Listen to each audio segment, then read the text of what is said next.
एक पुजारी थे, ईश्वर की भक्ति में लीन रहते, सबसे मीठा बोलते, सबका खूब सम्मान करते। जो जैसा देता है वैसा उसे मिलता है। लोग भी उन्हें अत्यंत श्रद्धा एवं सम्मान भाव से देखते थे। पुजारी जी प्रतिदिन सुबह मंदिर आ जाते, दिन भर भजन पूजन करते। लोगों को विश्वास हो गया था कि यदि हम अपनी समस्या पुजारी जी को बता दे तो वह हमारी बात बिहारी जी तक पहुंचाकर निदान करा देंगे।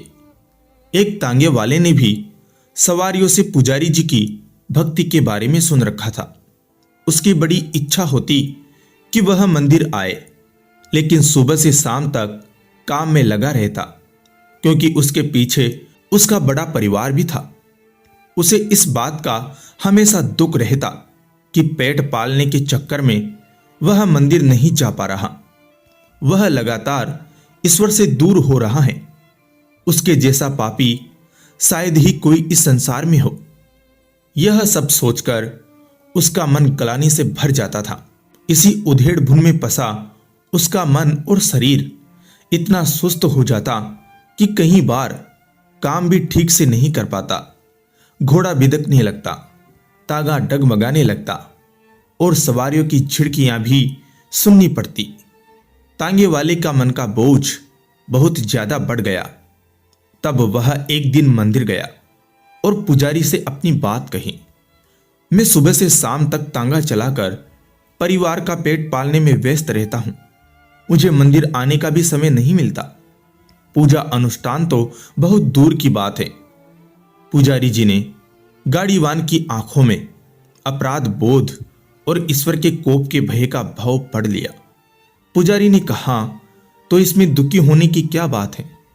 तांगे वाला बोला, मुझे डर है कि इस कारण भगवान मुझे नरक की यातना सहने न भेज दे। मैंने कभी विधि विधान से पूजा पाठ किया ही नहीं। पता नहीं आगे कर पाऊं भी या नहीं। क्या मैं तांगा चलाना छोड़कर रोज मंदिर में पूजा करना शुरू कर दूं? पुजारी ने गाड़ीवान से पूछा, तुम गाड़ी में सुबह से शाम तक लोगों को एक गांव से दूसरे गांव पहुंचाते हो। क्या कभी ऐसा भी हुआ है कि तुमने किसी बूढ़े, अपाहिज, बच्चों या जिनके पास पैसे न हो उनसे बिना पैसे लिए तांगे में बिठा लिया हो? गाड़ीवान बोला, बिल्कुल, अक्सर ऐसा करता हूं। यदि कोई पैदल चलने में असमर्थ दिखाई पड़ता है तो उसे अपनी गाड़ी में बिठा लेता हूं और पैसे भी नहीं मांगता। पुजारी यह सुनकर खुश हुए। उन्होंने गाड़ीवान से कहा, तुम अपना काम बिल्कुल मत छोड़ो।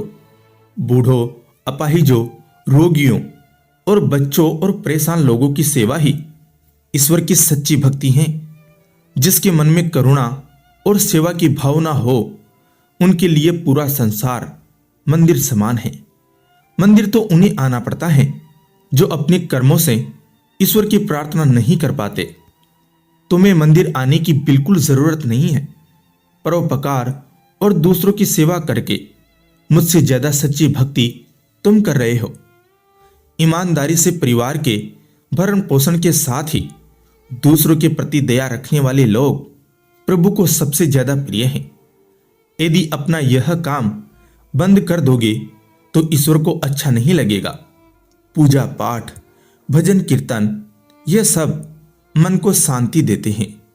मंदिर में हम स्वयं को ईश्वर के आगे समर्पित कर देते हैं। संसार के जीव ईश्वर की संतान हैं और इनकी सेवा करना ईश्वर की सेवा करना ही है। जय श्री बिहारी जी।